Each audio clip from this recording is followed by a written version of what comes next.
여러분 안녕하십니까. 청주시 흥덕구 선거방송 토론위원회가 주관하는 제21대 국회의원 선거 후보자 토론회 진행을 맡은 이혜수입니다. 4월 15일 투표일까지 이제 8일의 시간이 남아 있습니다. 청주시 흥덕구 선거구 같은 경우에는 충북 도내에서 유일하게 중량감 있는 현역 의원들이 경쟁을 하고 있는 곳인데요. 모든 선거에는 필연적으로 과거에 대한 심판과 또 미래에 대한 선택의 의미를 담고 있습니다. 다가오는 4월 15일 여러분께서는 과연 어떤 과거를 심판하고 또 어떤 미래를 선택하시겠습니까?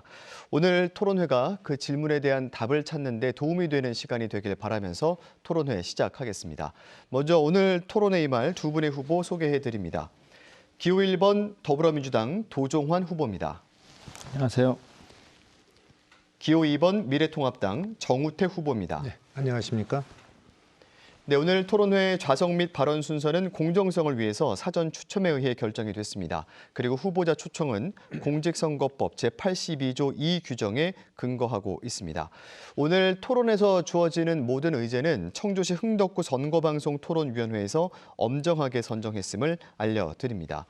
그럼 토론회 진행 순서를 먼저 간략하게 말씀드리겠습니다. 후보들의 기조연설에 이어서 1주제부터 3주제까지 사회적 공통 질문 후에 후보자 보충 질문을 이어갑니다. 그리고 후반부에 후보자 모두 발언 후에 개별 보충 질문으로 공약에 대한 검증 시간을 갖고요. 이어서 자유주제 주도권 토론 후에 후보 맺은 말로 오늘 토론을 정리하겠습니다. 자, 그럼 기조 연설부터 시작하겠습니다. 후보들께서 유권자께 드리는 인사와 더불어 출마 이유와 포부를 밝혀주시면 되겠습니다. 발언 시간은 1분 30초입니다. 좌석 순서에 따라 먼저 더불어민주당 도종환 후보부터 시작하겠습니다. 존경하는 국민 여러분, 흥덕구민 여러분, 더불어민주당 기호 1번 도종환입니다. 코로나19 때문에 얼마나 힘드십니까? 모든 국민이 코로나19 때문에 힘겨운 시간을 보내고 있습니다. 갑옷 같은 숨쉬기조차 힘든 방역복을 입고 최전선에서 싸우고 계시는 의료진 여러분, 공무원 여러분, 그리고 자원봉사자 여러분 고맙습니다.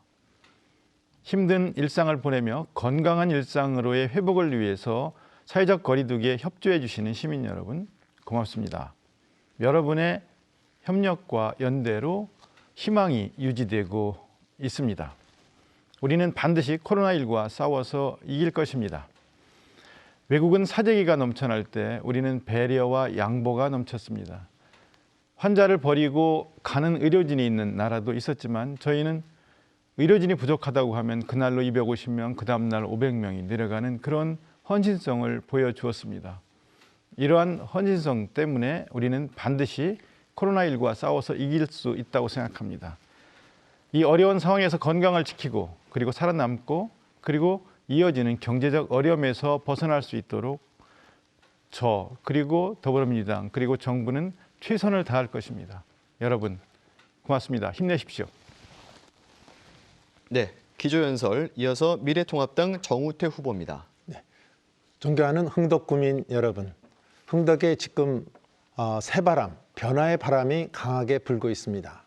지난 16년 동안 지켜왔던 민주당 국회의원을 바꿔야 한다는 강한 바람입니다. 그렇습니다. 우리 흥덕구민 여러분, 더 이상 흥덕구를 이렇게 가는 것을 원하지 않고 있습니다. 우리 지금과 같은 흥덕구를 원하지 않는 많은 분들이 지금 흥덕구를 지속 이렇게 가서는 안 된다는 강한 바람에 많은 분들이 동조를 하고 계십니다. 지역 행사를 챙기지 않고 또 지역 현안을 잘 챙기지도 않던 분이 갑자기 선거 때가 되니까 현안을 챙기는 듯한 표정을 짓고 행동을 하는 모습, 또 지금 지역의 여러 가지 현안에 대해서 그동안에 어떤 일을 해왔는지에 대해서 많은 분들이 의문을 제기하고 있습니다. 이제 이 정우택이가 흥덕구를 바꾸어 놓겠습니다. 흥덕의 새로운 미래를 여러분께 드리겠습니다. 이제 우리 흥덕구에 제가 도지사 시절 경제특별도를 내걸고 쏟았던 그 열정을 우리 흥덕에 쏟겠습니다. 우리 흥덕 구민과 함께 하겠습니다. 우리 문재인 정부를 심판해 주시고 또 이번에 새로운 흥덕의 새바람이 일어날 수 있도록 이 정우택이를 도와주실 것을 간곡히 호소드립니다. 네, 두 후보의 기조연설이었습니다. 본격적인 토론회에 들어가기 앞서서 후보들께 몇 가지 규칙을 말씀드리겠습니다. 청주시 흥덕구 선거방송 토론위원회가 주관하는 오늘 토론은 이 공정성과 형평성을 위해서 발언 시간이 엄격하게 제한이 됩니다. 순서마다 발언 시간을 반드시 지켜주시고요. 정면에 시간 알림 기기가 설치되어 있습니다. 그 기기를 활용하셔서 적절히 시간 조절을 하시면 되겠습니다. 주어진 발언 시간을 넘길 경우에는 마이크 작동이 중단된다는 점도 알려드립니다. 또 품격 있는 토론회를 위해서 상대 후보에 대한 비방이나 인신공격, 허위사실 발언은 금지됩니다. 정책과 공약 중심의 토론을 부탁드리겠습니다. 첫 번째 공통 질문, 1주제 경제 분야 질문입니다. 사회자가 제시하는 공통 질문에 두 후보가 답변을 하고 후보자 간 서로 보충 질문과 답변을 이어가겠습니다. 질문입니다. 코로나19라는 신종 감염병 사태의 여파가 방역에서 경제와 민생 문제로까지 확대가 되고 있습니다. 특히 자영업자, 소상공인 등을 위한 현실적인 지원책, 또 침체된 지역 경기를 부양할 대책이 절실한 상황인데요. 사상 초유의 코로나19 사태를 수습하고 지역 경제를 활성화할 대책은 무엇인지 구체적인 해법을 제시해 주시기 바랍니다. 답변 시간은 1분 30초입니다. 이번에 정우택 후보부터 시작하시면 되겠습니다. 네, 코로나 확진자가 발생한 지 80여일이 지나는 이 순간에 우리 자영업자와 소상공인들은 매출이 반쪽이 난 상황으로 벼랑 끝에 몰리고 있습니다. 특히 더 우리 서민들을 울리는 것은 소상공인들이 긴급 대출을 받겠다고 이렇게 했을 때 지금 한 5단계의 절차를 거쳐야 됩니다. 신용보증재단에 가서 보증도 받아야 되고 소상공인 센터도 가야 되고 또 은행 가서 대부도 받는 이런 5단계를 거치려면 약 2개월이 소요된다고 합니다. 소상공인들이 그럼 파산한 다음에 이걸 뭐 대출을 받겠느냐, 이런 한심한 이 무능한 정부의 정책에 더욱 더 분노를 더 사고 있습니다. 그것도 줄도 또 지금도 나라비로 쳐서 마치 마스크 대란 때와 같은 이런 소상공인의 지금 울분을 사고 있는 이 정책에도 문제가 있다고 생각합니다. 이 문제에 대해서는 저희로서는 이번에 예산이 512조가 있습니다. 여기에 20%에 해당되는 100조 원의 예산을 항목 변경이나 여러 가지 절차를 통해서 우리 긴급 코로나 대책으로 해서 지금 생사 기로에 있는 소상공인들 또 생계가 굉장히 어려운 분들에게 긴급 수혈을 빨리 해야 됩니다. 이것이 가장 큰 관건이고요. 이것만 갖고서는 안 되고 저는 수요 진작책이 같이 병행돼야지만 이 난국을 이길 수 있다고 판단하고 있습니다. 네, 역시 답변 시간 1분 30초, 이번엔 도종환 후보 순서입니다. 네.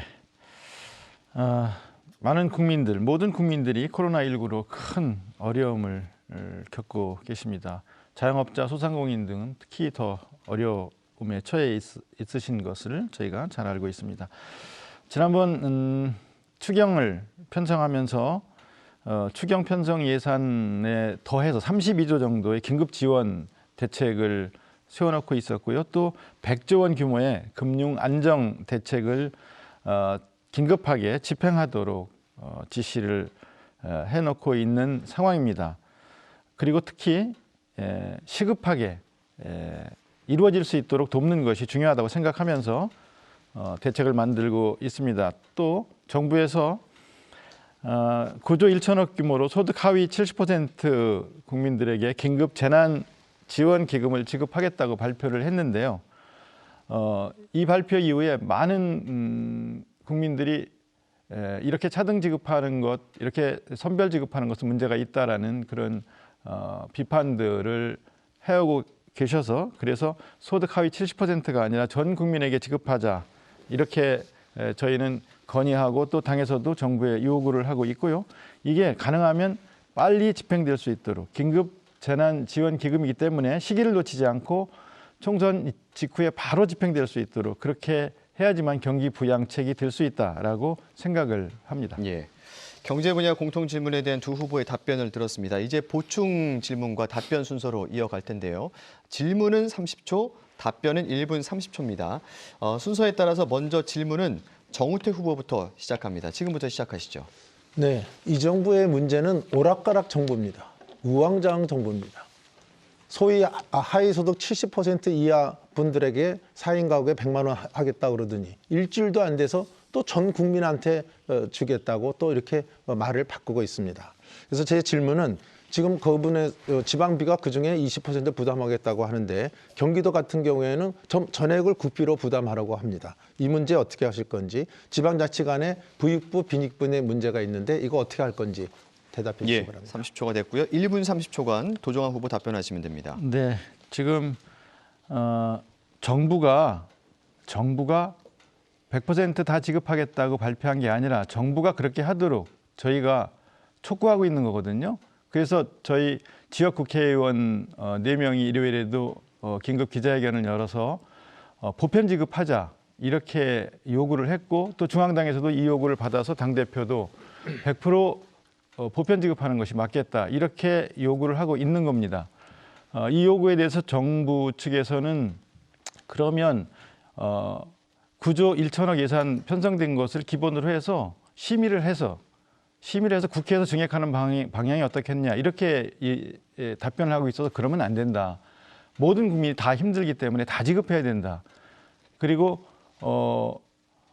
이 부분에 대한 그 절박함 이런 것들을 기재부가 이걸 현장을 정확하게 모르고 있는 것 같다 이렇게 이야기하면서 모든 국민에게 지급할 수 있도록 그렇게 요청하고 있는 것을 마치 정부가 결정을 했다가 다시 또 결정을 번복하는 것처럼 이렇게 말씀하셨는데 그것은 사실관계가 조금 다르다는 말씀을 드리고요. 그러면 지방비 20% 이것도 어떻게 부담할 것이냐라고 말씀하셨는데 중앙정부에서 다 이 문제를 다 지급하는 것으로 이렇게 보시면 되겠다는 말씀을 드리겠습니다. 예. 자, 이제는 순서를 바꿔서 진행하겠습니다. 질문은 도종환 후보, 답변은 정우택 후보가 하시면 됩니다. 질문은 30초. 도종환 후보 시작하시죠. 자영업자, 소상공인은 물론 지역 경제를 활성화시키기 위해서는 긴급한 대책이 필요하다. 이 점에 대해서는 여야가 생각이 지금 이제 같아지고 있다고 보는데요. 이것은 정쟁으로 하지 말고 이거는 의견을 합해가면서 방법을 찾아야 된다고 생각하고 또 4월 국회를 열어가지고 긴급 재난지원금을 바로 통과시켜야 된다고 보는데 정 후보께서는 어떻게 생각하시는지요? 저는 추경까지 갈 게 아니다. 이거는 대통령이 헌법상에 보장된 긴급 재정 명령권을 행사해서 정부 예산의 20% 100조 그에 대해서 빨리 좀 급한 분들한테 빨리 지급하게 해야지. 이걸 추경 절차를 거치면 지금 빨라야 5월 중순이라고 정부에서도 얘기를 하고 있는데 그것도 불확실하다고 저는 보고 있습니다. 따라서 왜 긴급 재정 명령권을 행사하지 않는지 이거 정책 결정하는 사람이 이것도 저는 무능의 단편이다 이렇게 판단을 하고 있고요. 아까 지금 말씀에 무슨 정부의 요청을 하고 있다 이렇게 했는데 이미 정부가 공식 발표를 했습니다. 소득 하위 70% 이하에 대해서는 4인 가구 기준으로 100만 원씩 부담하고 그 재원은 지방비에서 20% 부담하겠다고 정부가 지금 요청한 게 아니라 여당이 요청한 게 아니라 이미 정부 여당과 합의해서 정부가 발표를 한 거예요. 근데 그 발표를 지금 손바닥 뒤집기 때문에 제가 우왕좌왕 정부다, 갈팡질팡 정부다 이렇게 말씀을 드리는 겁니다. 또 한 가지는 정부가 강구해서는 안 되는 것은 급한 분한테 빨리 줘야 되는 건 당연하지만 지금 이 사태가 저는 간단하게 보지를 않기 때문에 대규모 금융 지원만 갖고서는 안 된다. 특단의 수요 정책을 수요 진작책을 쓰지 않으면 안 된다. 예를 들면 SOC 예산을 확보를 한다든지 또는 적어도 자영업자들한테는 3개월 정도의 세금을 갖다가 면제해주는 네, 이게 시간이 필요하다고 다 됐습니다. 1주제 경제 분야 공통 질문 그리고 보충 질문과 답변까지 순서가 끝났습니다. 이런 방식으로 3주제까지 이어가겠습니다. 두 번째 주제는 정치 분야입니다. 20대 국회는 여야를 막론하고 국민들 기대에 부응하지 못했습니다. 과거의 구태를 벗고 일하는 국회, 신뢰받는 국회로 거듭나기 위한 21대 국회의 최우선 과제는 무엇이라고 보시는지, 또 후보자가 21대 국회에 입성하게 된다면 추진할 역점 사업은 어떤 것인지 구체적인 추진 계획을 포함해서 답변하시기 바랍니다. 발언 시간은 앞서와 동일합니다. 1분 30초고요. 순서에 따라 도종환 후보부터 시작하겠습니다. 네, 맞습니다. 일하는 국회가 되어야 합니다. 20대 국회 최악의 국회였다고 비판받고 있습니다. 국회 보이콧만 20차례였었고요. 여야 합의 파기한 횟수만 해도 7차례였습니다. 작년에는 80일 넘는 장기 파행으로 포항 지진 피해 지원 대책 마련하는 것도 시간이 너무 많이 걸렸습니다. 그리고 또 이런 부분들을 지켜보면서 이제는 상시 운영할 수 있는 형태로 법을 개정해야 되겠다. 국회법 개정해서 국회 운영 상시화해야 되겠다. 그다음에 불출석에 대한 제재 도입해야 되겠다. 그리고 국회의원 국민 소환제 도입해야 되겠다 하는 생각을 갖고 있습니다. 그다음에 포항 지진 사태라든가 강원 산불 피해라든가 이번에 코로나 사태까지 이런 국가적인 재난 상황들이 계속해서 발생하고 있는데요. 이런 재난 상황에서 국민들이 피해를 받을 때마다 지원하는 문제가 간접 지원 형태에 그치고 있어서 재난 및 안전관리 기본법을 좀 개정을 해서 직접 지원에 대한 법적 근거를 만들어야 되겠다 하는 생각을 하고 있고요. 그리고 주민들을 감염병으로부터 지킬 수 있도록 질병관리본부를 위상과 역할을 높이는 청으로 승격해야 되겠다 하는 생각을 하고 있습니다. 그래서 감염병 상시 방역 체계가 가능하도록 하는 이런 일들을 해야겠다는 생각을 갖고 있습니다. 네, 이어서 정우택 후보 1분 30초간 답변해 주시죠. 네, 일하는 국회의 최우선 과제는 우선 여야 간의 이 반목을 저는 없애야 된다고 봅니다. 그것은 소통의 정치입니다. 문재인 대통령도 취임 때는 소통의 정치를 얘기했습니다. 지금 보면 야당과의 일체 소통을 하지 않는 그 모습을 제가 원내 대표 때도 수없이 경험을 했습니다. 그래서 이 소통의 정치가 굉장히 필요하다는 것을 강조드리고 야당을 파트너로 인정하는 여당의 태도가 굉장히 중요하다. 또 한 가지는 공수처법 폐지, 이거 굉장히 중요합니다. 왜냐하면 공수처법이 또 유지가 된 7월부터 또 발족이 되고 한다면 저는 또 이분적인 권력을 가지 못한 사람들 간의 반목이 이루어지는 이런 싸움의 행태가 또 연속이 될 거기 때문에 공수처법 빨리 폐지해야 된다 이렇게 봅니다. 21대 입성에서 추진할 역점 사항은 역시 이번에 코로나 사태를 보듯이 긴급재난구호법을 빨리 발의해야 되겠다. 그래서 소득에 대한 명확한 개념 이것을 정립을 해야 되겠다. 또 지방비냐 국비냐 이거 갖고 지금 또 논란이 벌어지고 있는데 그 지방비 분담 같은 것은 어떻게 할 건지에 대한 규정 또 지방 정부 간에 중구난방식으로 얘기를 하다 보니까 빈익부, 부익부의 지방자치에 따라서 판단이 달라진다는 거, 또 현금을 지급할 거냐, 상품권을 지급할 거냐 이 문제도 분명히 해야 되겠다 이렇게 생각을 합니다. 네, 이어서 보충 질문과 답변 이어가겠습니다. 이번엔 질문은 도종환 후보, 답변은 정우택 후보가 하시면 됩니다. 질문 시간 30초, 도종환 후보 시작하시죠.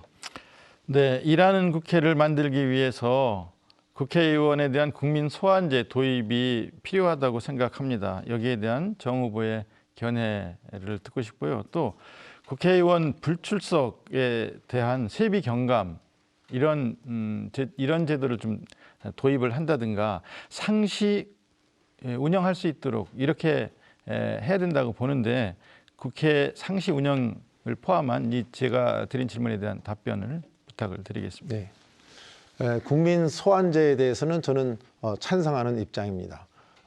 다만 이 소환제를 할 때 이것이 정치적으로 악용되는 어떤 패거리 정치를 통해서 어떻게든지 끌어내려는 악용되는 이런 형태만 막아진다고 한다면 일 안 하는 국회의원에 대해서 소환제를 실시하는 것은 저는 긍정적이다 이렇게 답변을 드리고요. 두 번째 세비 경감에 대해서는 이번에 저희들이 공천장을 받을 때 이번에 세비 경감을 약속하는 그런 그 서약서를 내고 이번에 공천도 결정이 됐습니다. 따라서 세비 경감에서는 여야가 합의가 봐진다고 한다면 저는 기꺼이 이 세비 경감에 찬성하겠다는 말씀을 드립니다. 또 국회가 상시 운영돼야 된다는 점에 대해서는 그건 당연한 것이라고 생각합니다. 지금 국회법에는 소위 짝수달 2월, 4월 뭐 이렇게 반드시 임시국회를 여는 그 규정이 있습니다만은 앞으로 국회가 상시 운영이 돼서 꼭 민생도 챙기고 또 정부가 하는 일에 대해서 견제도 하고 이런 기능을 제대로 할 수 있는 기능, 소위 영국처럼 불이 꺼지지 않는 국회를 보고 영국 국민들이 잠을 자듯이 우리 대한민국에서도 그러한 날이 오기를 저는 학수고대하고 이번 21대 국회가 정말 여야 합의하에 이러한 서로 민생을 위해서 머리를 맞대는 그런 국회가 되기를 간곡히 저는 기대하고 있습니다. 네, 보충 질문은 30초, 답변 시간은 1분 30초의 발언 시간 제한이 있습니다. 이번에는 정우택 후보 질문 시작해 주시죠. 네, 지금 질병관리본부를 청으로 만들겠다 이런 얘기를 하는데 무조건 지금 질병관리본부의 본부장이 무슨 급인지 아시면 대답을 해주시고 청으로 만들면 아마 차관급이 될 겁니다. 그래서 저는 같은 차관급일 가능성이 저는 크다고 보는데 과연 청으로 만들면 뭐가 달라지는 건지 지금 질병관리본부에 필요한 인력을 보충하면 되지 그걸 청으로 만들어야지만 인력이 늘어난다. 그건 틀린 얘기다 이렇게 봅니다. 네, 네. 답변 주시죠. 1분 30초입니다. 이 어려운 상황을 견디면서 온 국민들이 그래도 의지하고 안심하고 신뢰하는 곳이 어디입니까? 질병관리본부입니다. 정기 브리핑이 있을 때마다 지켜보면서 상황을 파악하고 우리가 해야 할 일이 무엇인가를 확인하게 되고 그리고 지금의 우리의 위치 그다음에 지금 상태 우리 지역의 환자의 확진수 그다음에 동선 확진자 수 동선 이 모든 것들을 투명하고 그리고 철저하게 이렇게 공개해서 발표하는 것을 보면서 국민들이 굉장히 안심을 합니다. 그리고 굉장히 의지하게 됩니다. 신뢰하게 됩니다. 그래서 위상이 강화돼야 되고 그리고 그 질병관리본부장의 점점점 초췌해져가는 그런 모습을 보면서 국민들이 얼마나 안타까워하곤 했습니까? 위상도 강화돼야 되고 인력도 늘어야 되고 예산도 더 늘어나야 되고 그리고 여기에서 정말 주기적으로 3년, 5년 단위로 발생하는 이 전염병에 대한 상시 방역 체계의 역할을 맡을 수 있도록 그렇게 할 필요가 있다 하는 생각 때문에 위상 강화도 말씀을 드리는 것이고 또 인력 보강도 말씀을 드리는 것이고 인력 보강과 더불어서 예산 증액도 필요하다는 말씀을 드리는 것입니다. 질병관리본부를 청으로 승격하는 일을 21대 국회에 들어가면 제일 먼저 추진하겠습니다. 예. 청주시 흥덕구 선거방송 토론위원회가 주관하는 제21대 국회의원 선거 후보자 토론회 함께하고 계십니다. 이제 3주제로 건너가겠습니다. 환경과 지역 현안 분야입니다. 이번 질문은 85만 청주 시민의 숨쉴 권리, 또 탈핵, 친환경 에너지 정책, 지역 경제와 대기업의 이해 등이 얽혀 있는 쉽지 않은 문제입니다. 바로 SK하이닉스의 LNG 발전소 건립 문제인데요. 이 흥덕구 산단에 LNG 발전소가 들어서게 되면 이 청주의 미세먼지 농도를 증가시키고 유해 물질이 배출될 것이다. 이렇게 하면서 반대의 목소리가 나오고 있습니다. 또 기업 입장에서는 안정적인 전력 공급을 위해 LNG 발전소 건립이 꼭 필요하다는 그런 입장인데요. 흥덕구만이 아니라 청주권 전체에 영향을 끼칠 이 LNG 발전소 건립 갈등에 대한 입장을 밝혀주시고 그에 따른 진정성 있는 정책 대안까지도 제시하시기 바랍니다. 발언 시간은 앞서와 같이 1분 30초입니다. 순서에 따라서 정우택 후보부터 시작하겠습니다.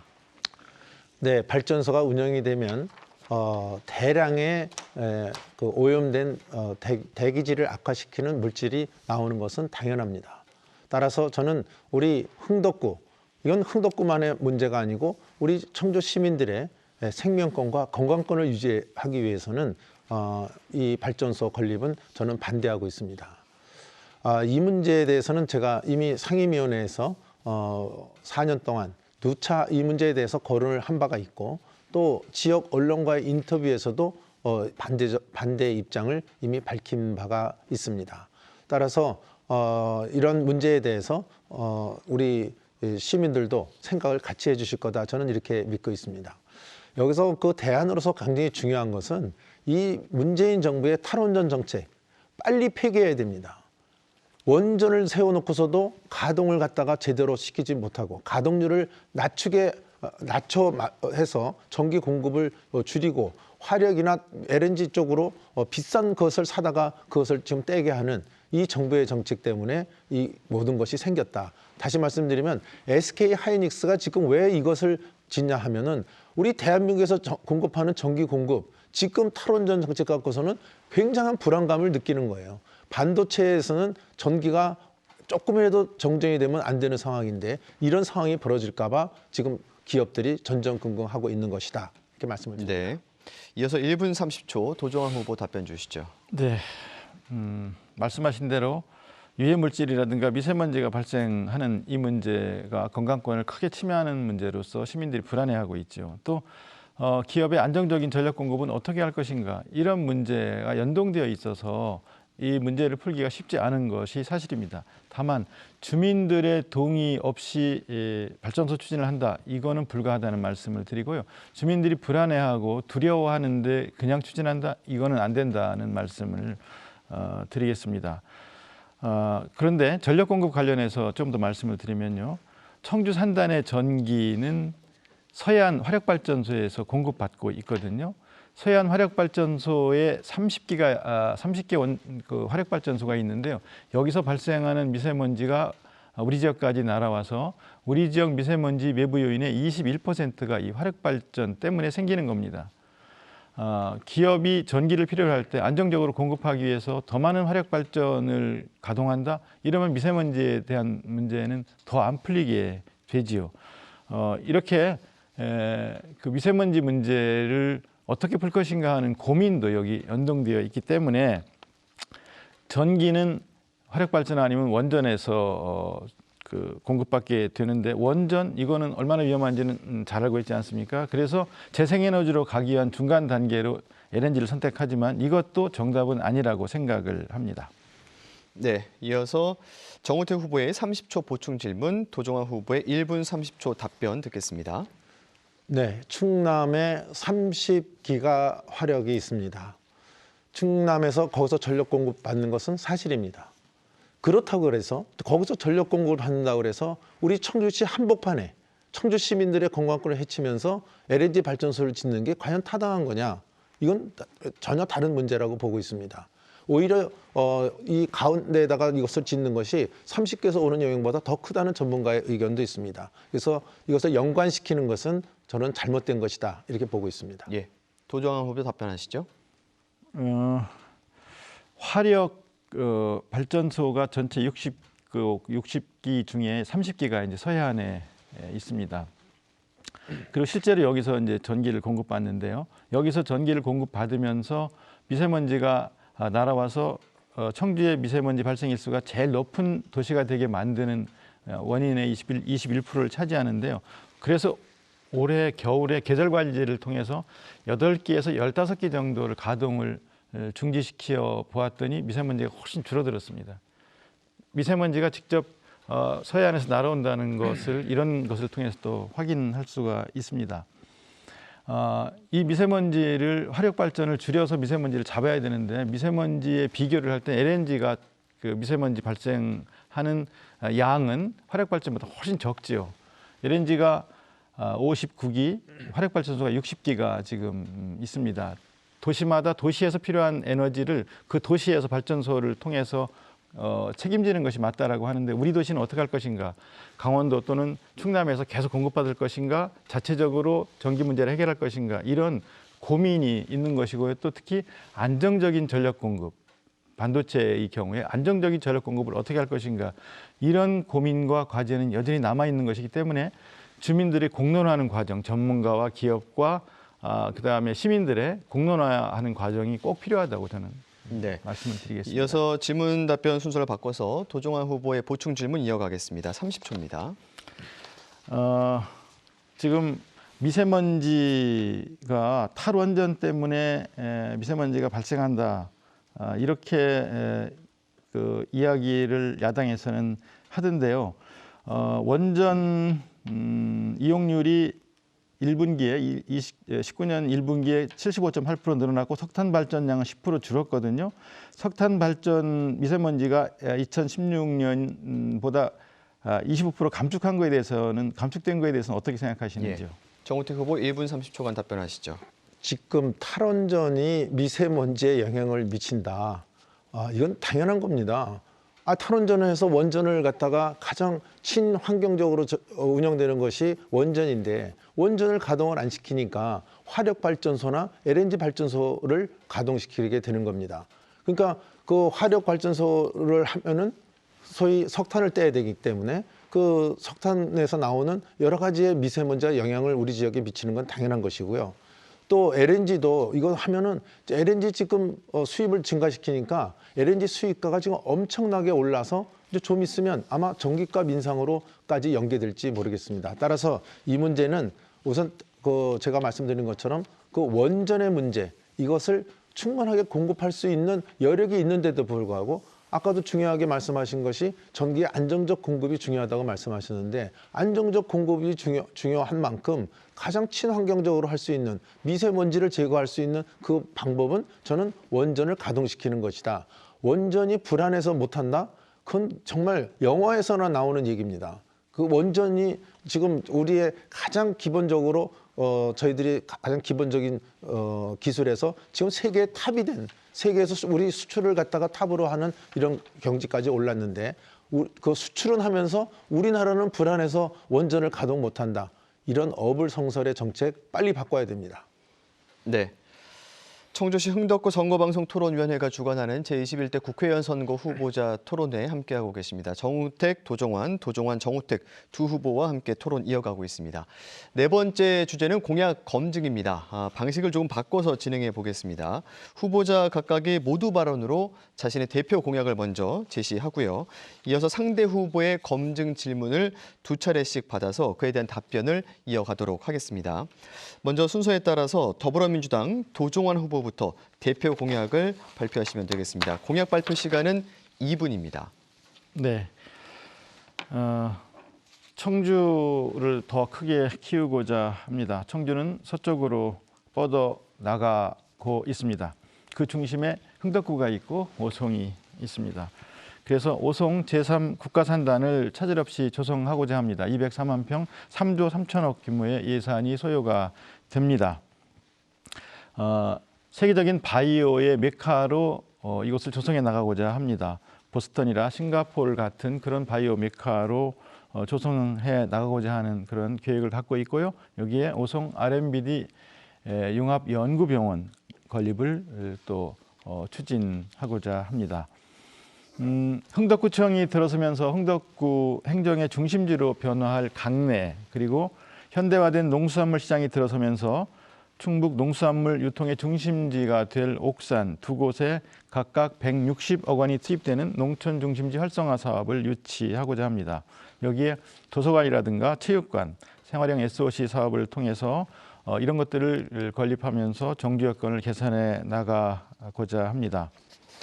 그리고 청주가 미세먼지가 많은 도시라는 것 때문에 굉장히 큰 우려들을 시민들이 하고 있습니다. 그래서 미세먼지 차단숲, 도시숲을 조성을 해 나가야 된다고 생각을 하고요.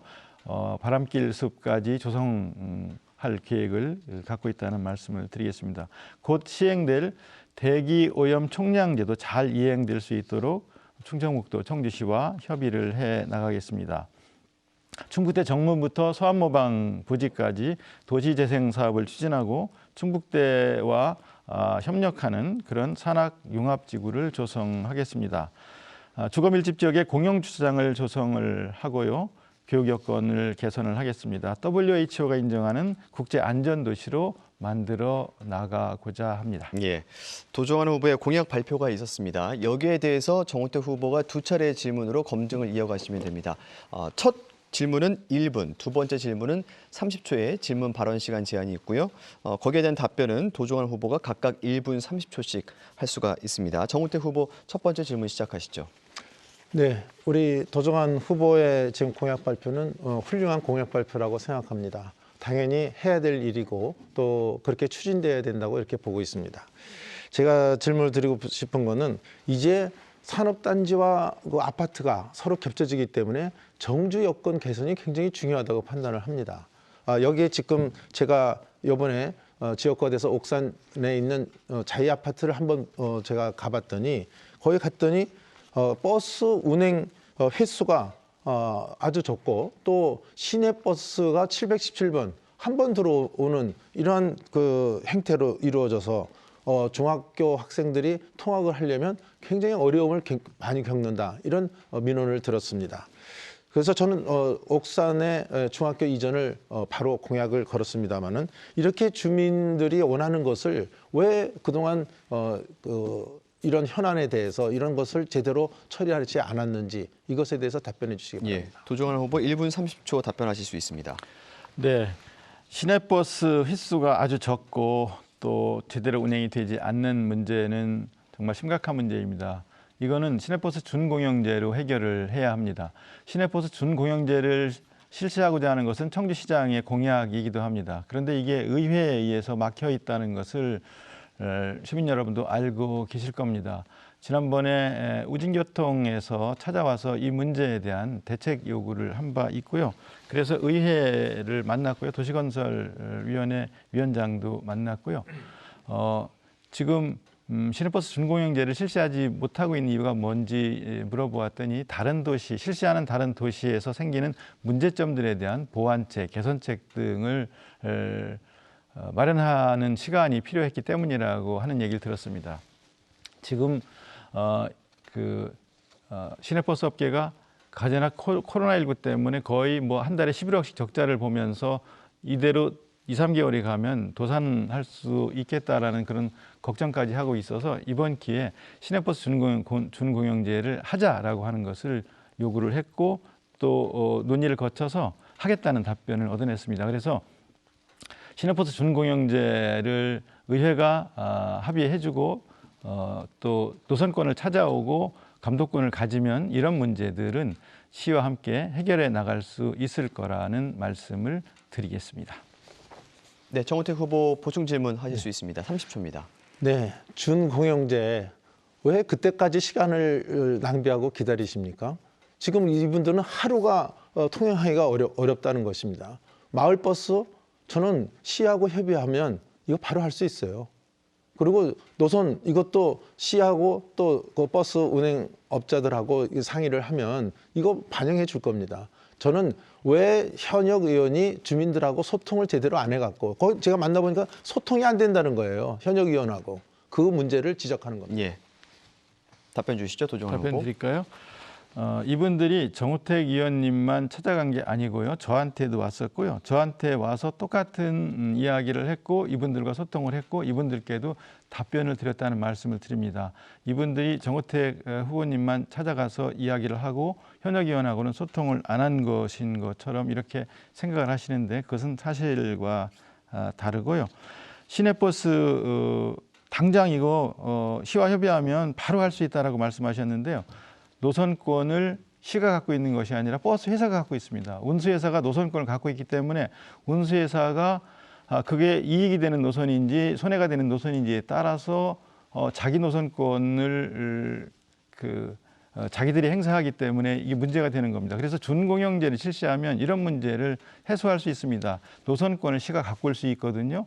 지원해주는 대신 준공영제를 하면서 노선권을 갖고 오고 그래서 노선권을 이런 곳에 제대로 편성할 수 있습니다. 손해와 이익을 따지지 않고 공영 형태로 운수, 교통 문제를 해결할 수 있는 겁니다. 그리고 감독권도 가질 수 있습니다. 그래서 준공영제를 실시하자고 하는 것이고 다른 도시에서 다만 이렇게 실시하면서 생기는 여러 가지 재정 문제라든가 운영에 대한 문제 이런 문제점들이 발생하고 있기 때문에 이 문제점을 해소하는 데 대책이 필요하다라는 것이 의회의 입장이고 그 의회를 설득했습니다. 바로 할 겁니다. 예. 4주제 공약 검증 이어가고 있습니다. 이번에는 정우택 후보의 공약 발표에 이어서 같은 방식으로 보충 질문과 답변 이어가겠습니다. 공약 발표는 2분입니다. 시작하시죠. 네, 제 공약 중에서 좀 중요한 것은 오송에 제가 지사 시절 다 이루지 못했던 첨단 의료 복합단지 완성을 시켜 나가도록 하겠습니다. 여기에 필요한 인재 양성을 위해서 충북 의대의 의과학과 물론 지금 정원 문제도 굉장히 중요한 문제로 대두되고 있습니다만은 정원 증원과 함께 의과학과 신설에서 인재 양성을 키워내겠습니다. 아까도 말씀이 계셨지만 제3 국가 3단, 오송의 국가 3단을 차질 없이 추진해서 세계 바이오 클러스터로 만드는데 총력을 기울이도록 하겠습니다. 또 오송의 바이오 벤처 창립 센터를 만들어서 소위 벤처 기업들이 마음껏 거기서 연구를 하고 활동을 할 수 있는 그런 센터도 만들어 가도록 하겠습니다. 두 번째는 우리 청주 시민들은 물론이고 우리 흥도 구민들도 주말이면 어디 갈 데가 없어요. 그래서 그것을 지금 어떤 그 취미와 레저 생활을 즐길 건지에 대해서 고민을 한 끝에 저는 초대형 워터파크 이것을 한번 건립해 보겠다. 그래서 이것을 통해서 종합 레저타운을 통해서 우리 시민들이 주말이나 또는 여가 때 즐길 수 있는 시설을 만들어 가겠다. 지금 워터파크 가려면 아산이나 천안을 가지 않으면 즐길 수가 없습니다. 시민들이 즐길 수 있는 그런 시설이 생기면 그 옆에 지역 경제도 또 후발 효과가 생긴다. 이 점을 좀 강조하고 싶습니다. 또 한 가지는 정지 여건 개선입니다. 이 아까도 말씀드렸다시피 산업단지가 들어옴으로써 여러 가지 문제가 생기는데 지금 솔밭 제2초등학교라든지 지금 아까도 나온 LNG 연합발전소 건립 반대라든지 이런 것들을 분명히 해 나가겠습니다. 예, 이제 도종환 후보가 두 차례 질문으로 검증을 이어가시면 됩니다. 지금부터 시작해 주시죠. 네, 정 후보님 공약 잘 들었습니다. 그런데 정 후보님 선거 공보물을 보면요, 가경 국민체육센터, 복대 국민체육센터를 차질 없이 추진하겠다 하는 약속이 있거든요. 이 두 사업 모두 제가 유치한 사업이라는 거는 알고 계시죠? 두 사업 모두 제가 문체부 장관일 때 추진한 생활형 SOC 생활형 SOC에 공모해서 선정된 사업이고요. 국비 30억을 포함해서 96억 원의 예산을 들여서 2022년 준공할 예정으로 있는 사업을 공약에 넣으셨더라고요. 또 운천 신봉동 도심재생 사업도 제가 국토부로부터 유치한 사업이거든요. 국토부 장관과 제가 문체부 장관 시절에 MOU를 체결하고 문화적 도시재생을 추진하기로 하면서 이 사업도 추진이 되고 있는데 이 잘 추진되고 있고 조성 중인 사업을 공약인 양 선거 공보물에 넣으셨어요. 이거는 더 이상 있을 수 없다고 보는데 어떻게 생각하십니까? 답변 시간 1분 30초입니다. 네, 아주 재미있는 질문을 주신 것 같습니다. 지금 가경동의 국민체육센터 마치 지금 예전 구시대처럼 마치 여기 의원이 모든 것을 해결한 것처럼 얘기를 하시면 안 됩니다. 그것을 하는데 국회의원으로서의 역할을 했다. 그러면 그건 맞는 얘기입니다. 이건 어디까지나 공모 사업에 의해서 된 거예요. 아니 도정환 후보께서 말 한마디 해서 바로 그게 시행이 돼서 내려온 게 아니거든요. 시에서 다른 경쟁 경쟁 지자체하고 경쟁을 해서 공모에 의해서 결정된 겁니다. 그러면 이것을 우리 도 후보께서 이거 결정할 때 결정권을 행사했다는 얘기입니까?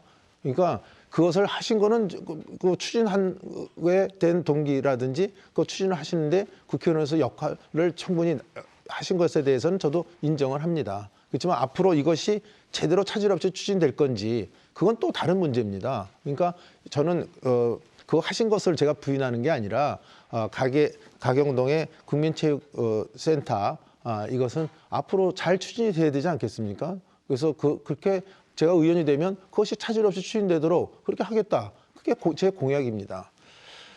도심 재생 사업도 마찬가지입니다. 똑같이 이것도 공모 사업에서 결정되어서 이거 하는데 내가 국회의원에서 역할을 했다 하면 제가 충분히 이해하지만 이것도 본인이 다 했다. 본인이 결정권을 행사했다. 이렇게 얘기하시는 거는 문제가 있다. 도종환 후보 30초 보충 질문 하실 수 있습니다. 네, 이미 추진하고 있는 사업인데 공약에 넣으셨기 때문에 드린 말씀이었고요. 그다음에 또 공약을 보니까요. 운천 신봉동 공약, 동네별 공약이 있던데 운천 신봉동 공약으로 농수산물 시장 대체 시설 주민 의견 수용 이렇게 약속이 되어 있었어요. 운천 신봉동에 농수산물 시장이 없는데 혹시 복명 이동에 있는 걸 말씀하시는지 이거 답변 듣고 싶고요. 옥산면 공약에 소로리 벽시 박물관 추진 그리고 실내 영상 제작소 건립이 있는데 부지는 어디로 계획하시는지. 시간이 다 됐습니다. 정우택 후보 답변하시죠. 네, 농수산물 시장이 지금 어느 동에 있는지가 지금 중요한 게 아닙니다. 저는 그 문제를 지금 도 후보께서 공약을 거신 걸 보면 문화체육시설을 거기다가 짓겠다. 옥산으로 그게 이전이 되면 그 자리에 그걸 짓겠다고 해서 청주시하고 똑같은 그 말씀을 하고 계십니다. 이게 과연 주민들의 의견을 수렴했는지 굉장히 의문이 갑니다. 지금 주민들 사이에서는 다른 의견도 나오고 있습니다. 거기를 공원으로 하자는 얘기도 있고 또는 어떤 주민들은 마트 또는 쇼핑몰로 하자는 얘기도 있습니다. 어떤 분들은 그 근처에 백조 아파트 그분들은 뭐라고 얘기를 하냐면 그러지 말고 이거 재개발 사업으로 하자. 그래야지 지역의 재개발이 돼서 조금 뭐 발전이 돼야 거기도 같이 발전이 될 수 있다. 이렇게 얘기를 하고 있습니다. 저는 이런 주민 의견도 지금 수렴이 제대로 안 된 상태에서 문화체육시설을 짓겠다. 이것을 소위 그 공약과 같이 언론에서도 얘기를 하시고 있는 것에 대해서 정말 현역 국회의원으로서 주민 의견을 수렴하지 않는 채로 청주시와 소위 입맞춤을 하듯이 같이 가는 것에 대해서 굉장히 위험한 행동이다. 저는 그렇게 지적을 하겠습니다. 이 문제에 대해서는 주민들의 의견 수렴이 필수적이다. 근데 주민 수렴이 안 된 상태에서의 그 현역 의원의 독단적 판단은 금물이다. 이렇게 말씀드립니다. 예. 청주시 흥덕구 선거방송 토론위원회가 주관하는 제21대 국회의원 선거 후보자 토론회 함께하고 계십니다. 이제 토론이 중반을 넘어서 종반으로 가고 있는데요. 주도권 토론으로 건너가겠습니다.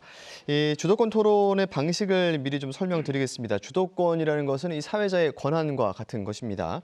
그런 만큼 주도권을 가지고 있는 후보자가 사회자와 같은 권한으로 토론을 이끌 수가 있는데요. 다만 원활한 진행을 위해서 가급적 질문과 답변은 1분 내외로 해주시고요. 또 질문을 했으면 상대 후보에게 최소한 30초 정도의 답변 시간은 배려하시기 바랍니다. 또 자유주제라 하더라도 이 공직선거법상의 다툼의 소지가 있는 비방이나 인신공격, 또 허위사실 발언은 금지된다는 점 다시 한번 강조하겠습니다. 주도권 토론 시간은 후보별로 9분씩입니다. 먼저 정우택 후보에게 주도권이 주어집니다. 지금부터 시작하시죠. 네, 제가 흥덕구를 다녀보면 주민들로부터 가장 많이 듣는 얘기가 있습니다. 도종환 후보가 문체부 장관 때 도대체 무슨 일을 했냐, 흥덕구에. 우리 문화체육시설에 대해서 정말 주민들이 원하는 것을 제대로 했느냐. 이거에 대한 의문이 제일 많습니다. 또 지역 행사에 거의 참석하지 않았다. 4년에 어떤 이장은 한 번 봤다. 어떤 분은 한 번도 보지도 못했다. 지역 행사에서 참여하지 않았다는 것이고 현안도 잘 챙기지 않았다. 이 말을 제가 제일 많이 들었습니다. 예를 들어서 문화체육부 장관을 지내셨다고 하면은 제일 먼저 글쎄 제가 장관이 됐다 그러면 이렇게 했을 것 같아요. 아니 저기 지금 프로축구단 같은 것만 하더라도 지금 각 시도에 다 있습니다. 충북만 없어요. 이시정 지사는 2010년에 프로축구단 만들겠다고 했지만 10년 동안 지금 아무런 진전도 없습니다. 따라서 저는 생활체육 쪽에서 우리 프로축구단 한번 우리 충북에 만들어주는 문체부 장관 때 그래도 내가 이거 하나 만들었다 하는 그런 업적이라도 있어야 될 거 아닙니까?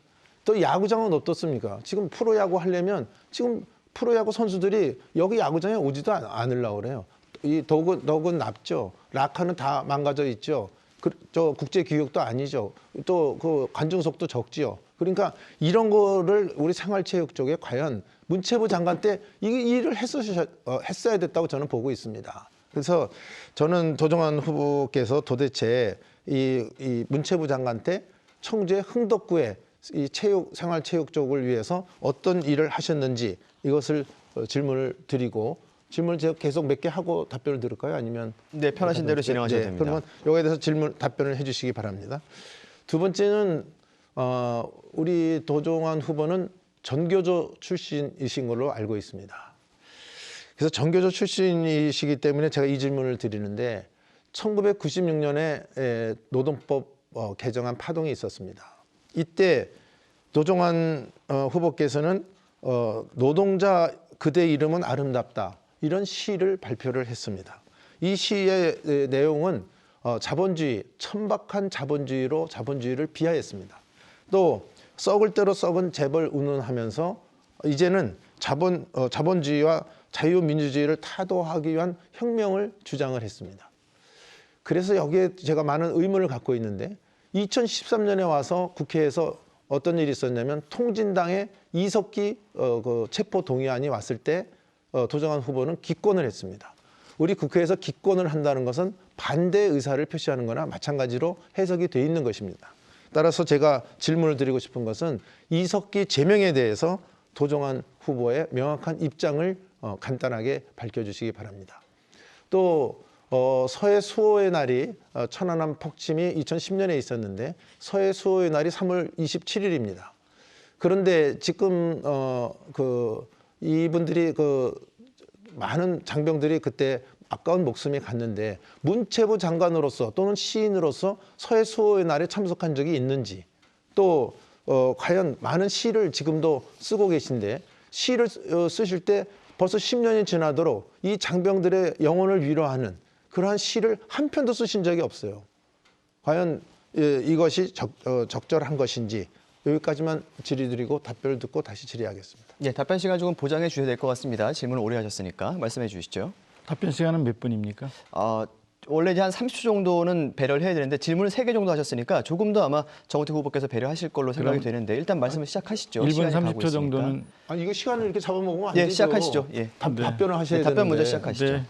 첫 번째 문체부 장관 하면서 지역에 뭐 한 게 있냐라고 말씀하셨는데요. 복대동 국민체육센터 그리고 가경동 국민체육센터는요. 96억이 들어가는 그런 시설인데요. 오송에도 똑같은 이런 국민체육센터 있습니다. 3개를 유치를 했는데요. 1층에 수영장, 2층에 피트니스 시설, 3층에 도서관, 그 옆에 돌봄 시설이 있는 그런 복합 체육문화 시설입니다. 이런 것을 가경동, 복대동, 오송에 유치를 했고요.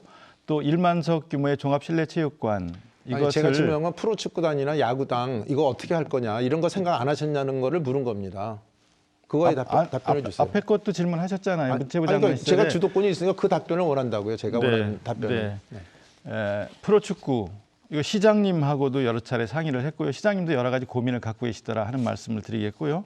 그다음에 두 번째. 아니 시장이 고민하고 있다는 게 그게 답입니까? 본인의 의사가 중요한 거지 시장이 고민하고 있다는 게 그건 답이 아니죠. 네, 그렇게만 말씀을 드릴게요. 그다음에 전교조 출신이다 이런 걸 이제 강조하시고 또 그래서 노동자 그대 이름은 아름답다라는 시를 썼는데 그 시가 이념적으로 편향돼 있다 이렇게 해서 아마 이념적 편향성이 있는 사람이다 혁명을 주장했다 막 이렇게 해서 몰아가고 싶으신 것 같습니다. 25년 전에 썼던 시를 거론하시고 이 시를 읽어주셔서 그리고 어디서 찾아냈는지 모르지만 이런 시를 읽어주셔서 감사하다는 말씀을 드리겠습니다. 그다음에 그래서 이걸 이념적으로 또 연결시켜 가지고서 이석기 체포 동의안에 표결에 기권했다. 기권할 수 있죠.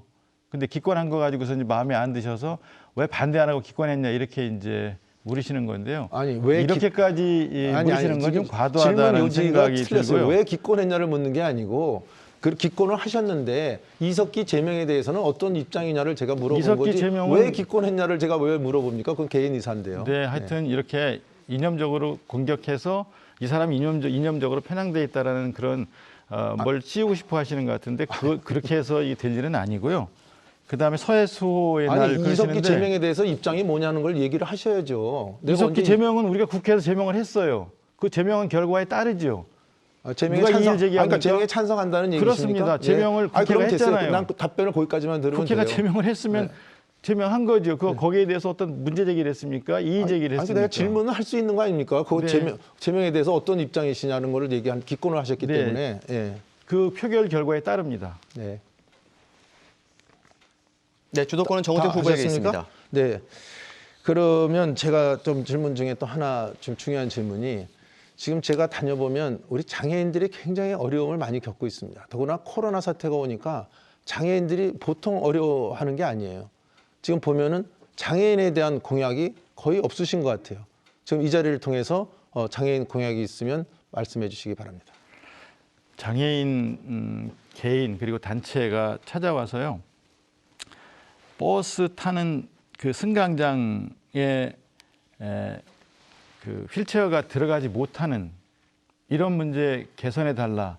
이곳이 한 곳이 아니고 여러 군데 있다. 사진을 찍어 갖고 와서 저희가 현장에 나가서 어떻게 불편한지, 휠체어가 들어가려면 어떻게 해야 되는지, 저상버스를 타기 위해서는 어떻게 해야 되는지, 다른 교통수단을 이용하기 위해서는 어떻게 해야 되는지 이런 것까지 일일이 확인하고 그분들의 민원을 해결해 드리고 공약이 뭐냐는 걸 물어보는 거예요. 공약만 얘기하세요.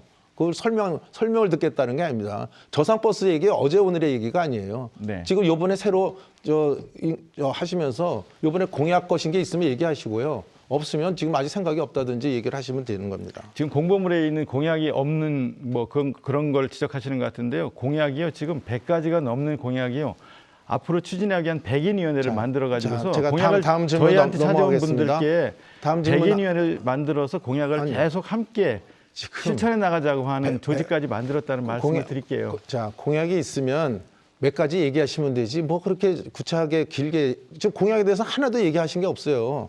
질문에 대해서 답변만 주시면 됩니다. 네. 자, 시간이 네. 없기 때문에 네. 오송역 이 지금 그 세종시에 그 이해찬 당대표가 있기 때문에 5호선 그 세종역을 만드는 것에 대해서 지금 저 도종환 의원은 한마디 말도 못하고 있다. 이게 지금 저 이 시장의 우리 국민들의 얘기입니다. 답변 아니, 드릴까요? 당대표가 그렇게 얘기를 하고 있는데 어떻게 그 얘기를 할 수 있겠느냐. 이게 시민들의 얘기인데 이것에 대해서 한번 변명 한번 해보시죠. 변명이 아니라 끝없이 이것은 안 된다고 말씀드렸고 또 국토부 장관도 안 되고 총리도 안 되고 대통령도 안 된다는 말씀을 계속 드렸습니다. 저도 반대입니다. 예. 정우택 후보의 주도권 토론 9분의 시간이 모두 끝났습니다. 이어서 이제 도종환 후보에게 주도권을 드리겠습니다. 같은 방식으로 진행하시면 됩니다. 지금부터 시작하시죠. 조금 전에 공약 관련해서 질문을 드렸는데 답변을 못 들었어요. 소로리 벽시 박물관 추진하는 장소는 어디입니까? 소로리 쪽이죠. 소로리 쪽 어디? 소로리 쪽 어디까지는 그 소로리 이 문제는 굉장히 어제 오늘의 얘기도 아니에요. 소로리 벽시 박물관 추진이 공약에 들어있던데 장소가 어디냐고 여쭙는 거예요. 장소는 그쪽 소로리 쪽이라고 하니까 소로리 어디냐고 그거까지 제가 그거를 어떻게 얘기를 합니까? 리까지 얘기를 했는데 실내 영상 제작소 건립은 어디예요? 옥산에? 옥산 실내 영상 제작소 건립은? 그 장소는 제가 구체적으로 그건 모릅니다. 그렇지만은 실내 영상 제작소는 필요하다 하는 얘기는 제가 많이 들었기 때문에 그것은 한번 제가 하면은 그건 추진해 봐야 되겠다 이렇게 생각을 합니다. 청주 영상 제작소 장소가요. 이 자료를 보면은요. 옥산초등학교 소로 분교예요. 옥산초등학교 소로 분교 맞죠? 얘기를 하십시오. 질문을 하세요 쭉. 예. 그리고 소로리 벽시 박물관 추진도 같은 장소예요. 옥산초등학교 소로 분교예요. 똑같은 장소에 두 가지 공약이 있어요. 이거 어떻게 된 거예요? 그것이 그 장소라는 것은 소로리 벽시 그 장소의 문제는 소로리 초진위원회랑 얼마든지 상의할 수 있는 겁니다. 그것이 저 두 군데가 만약에 지금 저 도종환 후보 주장대로 그것이 만약 겹친다면 그건 얼마든지 조정할 수 있는 것입니다. 그것이 위치가 지금 같이 맞아 떨어진다 그래서 추진을 못한다 그런 법은 없다 이렇게 말씀드립니다. 그러니까 내용도 모르시고 그냥 똑같은 장소에 두 가지 공약을 걸었어요. 이렇게 지역 내용을 제대로 파악하지 못하고 어디에 세운지도 모르고 이렇게 그렇다고 공약을 한다면 걸으시면 안 지금 된다 도 후보는 생각합니다. 소로리 벽시나 둘 중에 하나는 포기하겠다는 얘기나 다름없네요. 그렇게 받아들여도 아니, 되겠습니까? 그러니까 어떻게 하실 거예요? 한 장소에다가 아니, 두 가지 장소는 사업을 얼마든지 공약을 걸으셔서 논의해서 결정할 수 있다. 저는 그렇게 답변을 드렸고 논의해서 결정한 다음에 공약을 걸어야지 한 장소에다 두 가지 아니죠. 그 사업을 어떻게 같이 추진해요? 아니, 한 공간에다가 그걸 왜 못 합니까? 논의해서 할 수 같이 하실 거예요? 아니 영상 제작소하고 그 소로리 벽시 박물관하고 두 개 같이 소로 분교 그 소로 분교 거기 제가 지금 답변을 몇 거기다 번 하실 같은 거예요? 반복을 말씀을 드리는데 네. 논의해서 장소는 얼마든지 결정할 수 있다. 이 말씀을 드리는 거예요. 근데 아니, 당신은 왜 논의도 안 하고 공약을 걸었냐? 그거는 얘기가 안 되는 거예요. 같은 장소에 두 가지 공약을 걸었잖아요. 잘 이해를 못 하시는가 본데. 장소가 중요한 게 아니라니까요. 두 가지 사업을 추진하겠다는 게 중요한 거지. 아니 장소를 어디로 하는 거가 그게 뭐가 그렇게 중요합니까? 장소는 변경할 수도 있고 만약 하면 할 수도 있는 거지. 그 사업을 추진하겠다는 것이 중요한 것이지. 소로리 벽시 장소 때문에 그걸 못 합니까? 소로리 벽시 박물관을 추진하는 장소가 소로 분교예요. 근데 영상 제작소 공모도 지금 장소가 소로 분교거든요. 같은 얘기를 네. 자꾸 반복시키지 마시고요. 어떻게 공약을 문제가 같은 장소에 두 가지 사업을 공약을 걸으셨냐라는 건데. 제가 누차 얘기를 드립니다. 네, 알겠습니다. 잘 이해를 못 하시고 걸으신 뒤에 이제 다른 말씀하시니까 뒷 다른 얘기는 하시지 질문으로 마세요. 넘어갈게요. 왜 뒤에 사족을 다시며 이렇게? 아니 그 가서 사족을 다는 거는 그건 예의가 아니죠. 보좌관들 혼내게 하셔야 될 문제예요. 다시 확인하시기 바라고요. 그러니까 다른 질문을 내 보좌관 혼내는 것까지 걱정을 해주실 필요가 없다. 그 네. 말씀을 드립니다. 네, 다른 질문 드릴게요. 이거 잘못 공약 걸으신 거에 대해서 잘 이해를 못 하시는가 본데 다른 질문 드리겠습니다. 잘못 공약이 아니라고 제가 몇 차례 얘기 드리는데 뒤끝에 그 말을 왜 하십니까? 그게 아니라니까. 우기실 일이 아니에요. 잘못하신 아니, 거예요. 우기시는 게 나는 도 후보가 우기신다 이렇게 보고 있습니다.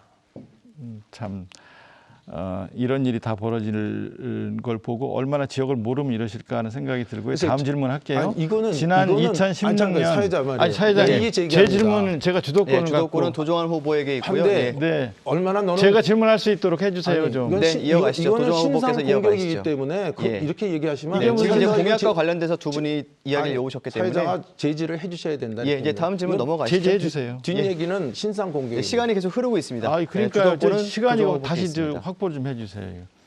지난 2016년 정유라의 승마 특혜 지원, 최순실 딸 정유라의 승마 특혜 지원을 유럽신문을 다 뒤져서 이걸 찾아내서 공개를 했고 문화예술계 블랙리스트를 2년간 국정감사 때마다 15년, 16년 때 추적해내서 실체를 밝혀냈습니다. 그래서 정 후보께 이 질문을 드리고 싶은데요. 2016년 11월 한 보수단체 집회에 참석하셔서 최순실 게이트는 대통령 권력을 찬탈하려는 음모다라는 취지의 발언을 하셨는데 아직도 이 생각에 변함이 없으십니까?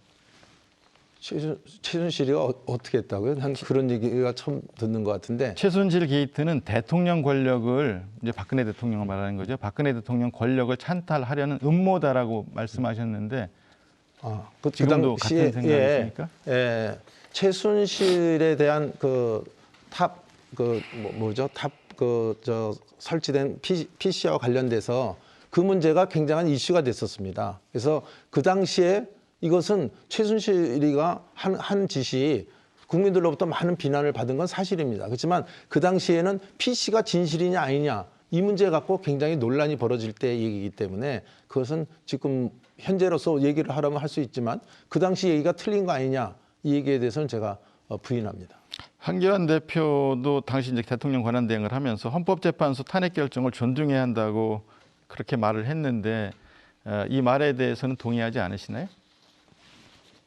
그 말씀이 헌법재판소가 판결 내린 것에 대해서 존중해야죠. 그건 네. 당연한 거라고 봅니다. 예, 그다음 질문 드릴게요. 고등학교 무상교육 관련해서 질문을 드리겠습니다. 고등학교 무상교육 공공부문 비정규직 근로자 정규직 전환 이게 박근혜 대통령 후보 당시 공약이었는데요. 이 무상교육 공약 이거 고교 무상교육 이거 안 지켰거든요.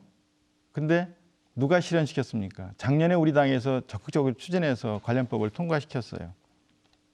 그런데 통과되고 나니까 정권을 잡았을 때는 공약 걸고 안 지키다가 저희가 통과를 시키고 나니까 이거 단계적으로 저희가 실시하려고 하니까 한 번에 실시하자 또 이러는 거예요. 이게 책임 있는 공당의 모습이라고 할 수 있겠습니까? 아니, 답변해 보세요. 문재인 정부 정말 돈을 물쓰듯하고 곳간에 있는 세금 지금 이제 모자르니까 세금까지 더 거두려고 하는 이런 판인데 이 양 실시할 거면 왜 단계적으로 합니까? 1, 2, 3학년 전체 그거 주면 그 한 6,600억밖에 더 안 들어요. 왜 그걸 생색을 내기 위해서 그걸 한 학년만 주는 왜 이렇게 거기는 왜 이렇게 돈이 짭니까? 이렇게 이 정도 예산인데 왜 공약 안 지키셨어요? 박근혜 정부 때는? 지금 그게 아니라 박근혜 때 얘기를 물어보신 게 아니고 그때는 공약을 안 지키고 문재인 저희가 공약을 하니까 문재인 정부가 실현하니까 왜 한 학년만 하고서는 잡아요. 생색을 내느냐? 저는 그걸 물어보는 그러니까 얘기를 하는 겁니다. 책임 있는 공당은 공약을 지키셔야 되고요. 다른 당이 공약을 그다음에 정권 교체해서 그렇게 공약을 따지면 실현하면 문재인 대통령은요, 거기에 대해서는 협조를 공약한 하셔야죠. 거 스스로 자기가 포기하는 발언도 하신 분이에요. 그다음 그래서 뭐 묻은 게 얘기하시면 안 됩니다. 지금 네. 현재 문재인 정부가 하고 있는 것이 굉장히 아주 정치 지향적, 표를 얻기 제가 위한 주도권 갖고 있으니까 제 행동하시기 질문 때문에. 또 하나 더 하겠습니다. 예. 발언도 좀 순화해서 말씀해 주시면 고맙겠고요. 공공부문부터 비정규직 근로자 정규직 전환 관련된 것도 박근혜 정부의 공약이었는데요. 이것도 안 지켰어요. 그래서 저희가 적극적으로 정규직 전환에 나섰고요. 올해 2월 기준으로 17만 7천 명 전환이 결정되었어요. 그런데 이것도 역시 정 후보께서는 이게 무대책 포퓰리즘이라고 비판하셨어요. 지키지 못했지만 박근혜 정권의 공약이었기 때문에 공약한 것은 괜찮고 문재인 정부가 그걸 지키면 그게 포퓰리즘입니까? 지금 이 문제도 너무 무책임하지 않습니까? 제1야당으로서. 이제 제가 답변할까요? 이제 20초 남았으니까 제가 답변할게요. 예, 20초 예. 드릴게요. 답변해 도 보세요. 후보가 이거는 입이 10개라도 이것도 얘기 못 할 거예요. 도 후보가 발의한 법안 중에 교육공무직법이라는 게 있어요. 이거 발의했다가 철회했어요. 철회한 이유가 뭐냐? 이거 비정규직 정규직 만들겠다는 그 법안인데 걸고 교육공무원들이 반대하고 하니까 바로 이것도 교육공무원 예, 9분의 시간이 모두 지났습니다. 두 후보 모두 이제 경험이 많으시기 때문에 오늘 토론이 굉장히 매끄럽게 진행이 됐습니다. 그리고 방금 이 주도권 토론, 자유 토론 과정에서 아무래도 이제 서로 의견이 좀 엇갈리다 보니까 이 감정이 좀 상하시기도 하고 그런 과정에서 어떤 공약 검증이 이루어지다 보니까 뭐 사회자께 제지를 좀 부탁하는 그런 부분도 있었는데 오늘 선거방송 토론은 청주시 흥덕구 선거방송 토론위원회가 주관하는 법정 토론회라는 점을 다시 한번 말씀드립니다. 그리고 그 과정에서 크게 문제는 없었기 때문에 더 과도한 개입은 하지 않았다는 점을 말씀드리겠습니다. 자, 이제 주도권 토론까지 끝이 났습니다. 맺은 말 순서만 남겨두고 있는데요. 마지막으로 유권자 여러분께 지지를 호소하시면 되겠습니다. 순서에 따라 도종환 후보부터 시작하겠습니다. 네. 발언 시간은 1분 30초입니다. 네, 국민 여러분, 코로나19 때문에 얼마나 힘드십니까? 코로나19 때문에 이 힘든 상황을 견디고 계시는데 정치권에서 논쟁만 하고 있는 것 같은 그런 모습으로 비춰진 점이 있으실 것 같아서 송구스럽다는 말씀을 드리고요. 전 세계가 질병과의 전쟁을 하고 있는 재난적 상황입니다. 위급한 상황입니다. 우리는 질병과 싸워서 이겨야 하고 질병의 위험으로부터 살아남아야 하고 그리고 경제적인 어려움으로부터도 살아남아야 합니다. 이 엄중한 상황에 정부는 긴급 재난지원금을 지급하기로 결정을 하면서 이것을 확대하자는 정당의 요구를 정부에 관철시키고자 노력하고 있습니다. 앉아서 비난하는 일은 쉬운 일입니다. 그러나 대책을 만드는 일은 어려운 일입니다. 앉아서 흠을 잡고 또 욕을 하는 일은 쉬운 일입니다. 그러나 대안을 만드는 일은 중요한 일입니다. 훨씬 더 중요한 일입니다. 지금은 일해야 하는 시기입니다. 지금은 국민을 구해야 하는 시기입니다. 지금은 일하는 사람, 일할 사람을 필요로 하는 시기입니다. 저희는 국민을 살리기 위해서 최선을 다해 노력하겠습니다. 어느 세력이 어느 당이 국민을 살리려고 하는지 국민을 살리기 위해서 대안을 만드는지 최선을 다하는지 지켜보시고 그리고 현명한 선택을 해주시기를 부탁을 드리겠습니다. 최선을 다하겠습니다. 여러분 고맙습니다. 여러분이 자랑스럽습니다. 네, 이어서 맺은 말 정우택 후보 시작해 주시죠. 네, 존경하는 흥덕 구민 여러분. 이번에 여당은 지금도 조국 살리기에 이번 승리하면은 조국 살리기로 모든 것을 꾀하겠다 이런 시도를 하고 있습니다. 이번 총선은 조국을 살리기 위한 희대의 위선자 조국을 살리기 위한 선거입니까? 경제를 살리기 위한 선거입니까? 여러분 경제를 살리기 위한 선거로 꼭 결정을 해주시기를 부탁드립니다. 그동안 저는 도민들로 받던 많은 사랑과 또 제 경험과 경륜 또 경제 전문가로서 흥덕 경제를 살려내겠습니다. 나라 경제도 살려나가는데 모든 힘을 쏟아가도록 하겠습니다. 제가 오늘 이 자리에서 한 말씀 드리고 싶은 것은 오는 10일 타 방송사에서 주관하는 TV 토론이 예정돼 있었습니다. 제가 알기로는 도종환 후보가 직접 전화를 해서 TV 토론을 거부했다는 소식이 들려옵니다. 4월 10일 토론을 거부한 이 이유를 저는 이해할 수가 없습니다. 지금 코로나 전국에서 우리 유권자들이 판단할 수 있는 가장 중요한 기준 중에 하나가 이 토론회라고 보고 있습니다. 이 토론회를 통하지 않는다면 우리 유권자들은 잘못하면 깜깜이 선거를 할 가능성이 큽니다. 저는 국민이나 우리 구민이 알아야 될 이 알 권리를 망각하는 이런 후보에게 과연 요 다음 4년을 또 맡길 수 있겠는가? 우리 현명하신 국민들의 판단을 기대하고 기호 2번 저를 도와주실 것을 간곡히 호소드립니다. 알겠습니다. 자, 선거철이 되면 자주 만나게 되는 경고가 있습니다. 이 정치를 외면한 가장 큰 벌은 가장 저질스러운 인간들에게 지배받는 것이다. 이 고대 그리스 철학자 플라톤의 말이라고 합니다.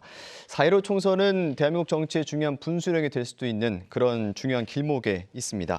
무심한 방관자가 아니라 적극적인 유권자로서 나아가는 첫걸음은 바로 권리를 행사하는 투표일 텐데요. 4.15 4월 15일 날 여러분께서 선택을 하시는데 오늘 토론회가 조금이나마 도움이 됐기를 바랍니다.